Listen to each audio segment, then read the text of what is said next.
Welcome back guys again, and today's video is going to be very exciting, and we are going to check out the durability of the latest Redmi Note 10 Pro Max. And I'm sorry I haven't shown you the Note 10 durability, but here is a device in the last condition. You can check out my other channel, and visuals are pretty much to let you know how this device got ended up, something like that. Okay, so this time I'm going to be showing you the test of the Note 10 Pro Max.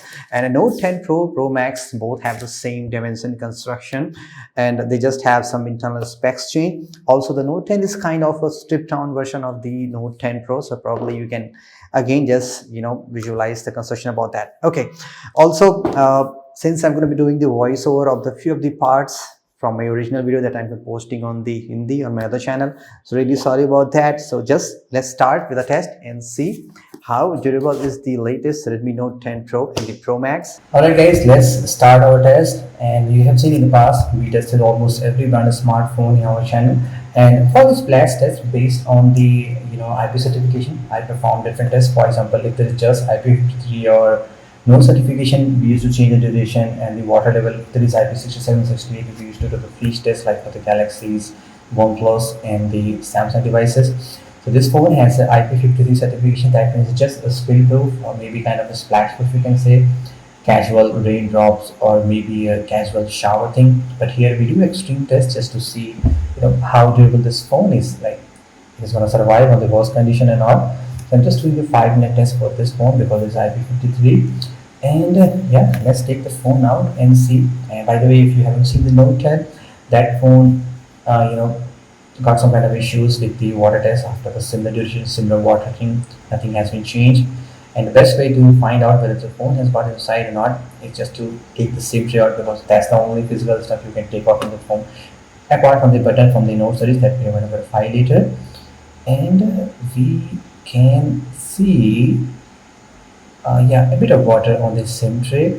Yes, the water has gone inside. So technically it is not going to perform very well on an extreme situation. So do not try to touch that thing.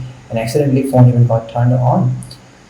And we will start our test. So far the touch is working, but not for very long. The display just turned on by itself. So like I told you earlier, it could be anything, like maybe the display just did or not sure. I'm feeling the vibration when I'm pressing the power button. But and if you remember on my last test a few months back, the Samsung's budget 5,000 rupees phone M01 that has no certification, that phone did very well on the similar 5-minute test and approximately similar water pressure.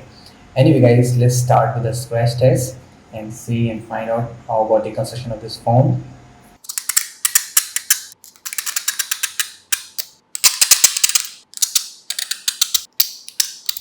The frame of the phone has made from the polycarbonate. It has a paint job just to match the aesthetic of the rear panel.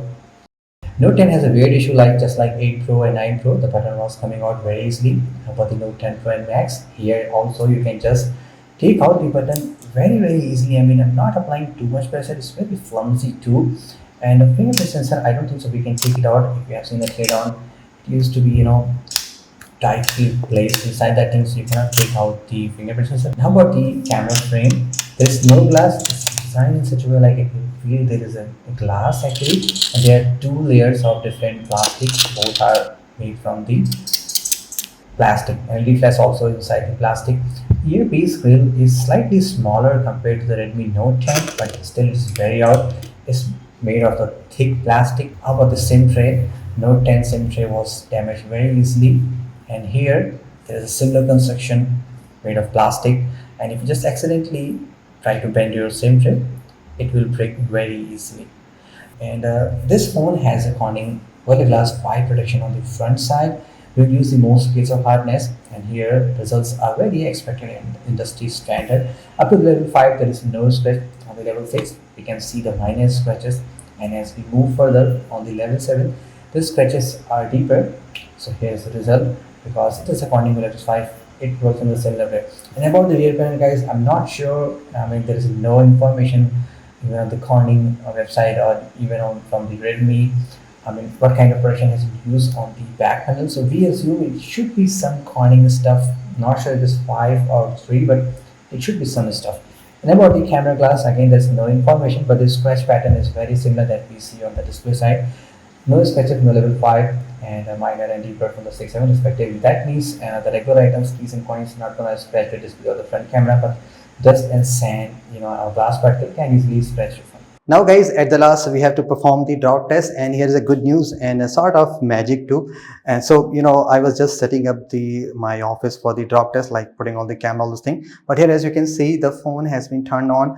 I was feeling the vibration earlier, but display was not showing up. And as you can see, the display is turned on and it's perfectly working. There is no such sign in the display like some water has been came out or not. Also, the fingerprint sensor, I have set it up and it's working. So far seems good. At least it's good for us. We can now see and whether display is going to fail or not. First, waist height, perfect, no problem. Now top side,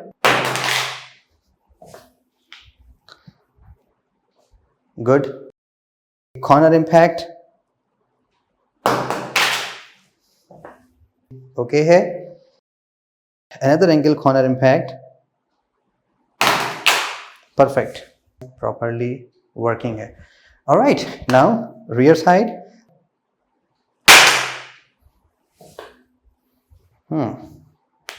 tough. Okay, now display side,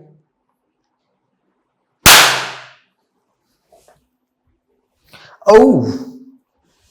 You guys remember the Pocophone F1? It failed from this similar height, that is a waist height around 1.5 feet height. The difference was that the angle was different, but here it failed in a similar way and the display has been cracked. Okay, here we go. Top side. Ooh. And half green.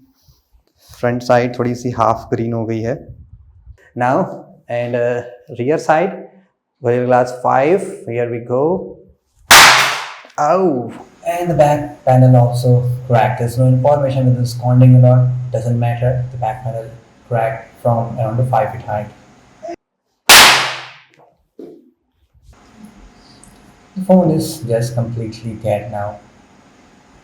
Now guys, time to perform the bend test. As you see, the phone is completely damaged. I'm gonna do some workaround just to make sure like glass particle won't hurt me. So I'm just going to apply the same screen protector on the phone, and I'm just going to apply some tape just to fix the edges because those portions is going to hit my palm.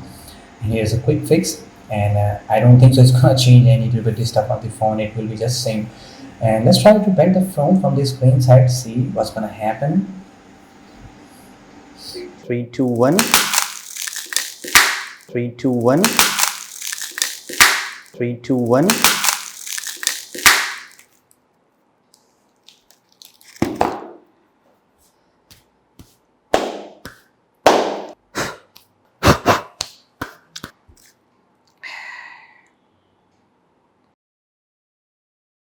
So that's very unfortunate, guys. The phone has failed brutally in a very drastically shameless way, and actually it was even worse than the Redmi Note 10 that we have seen.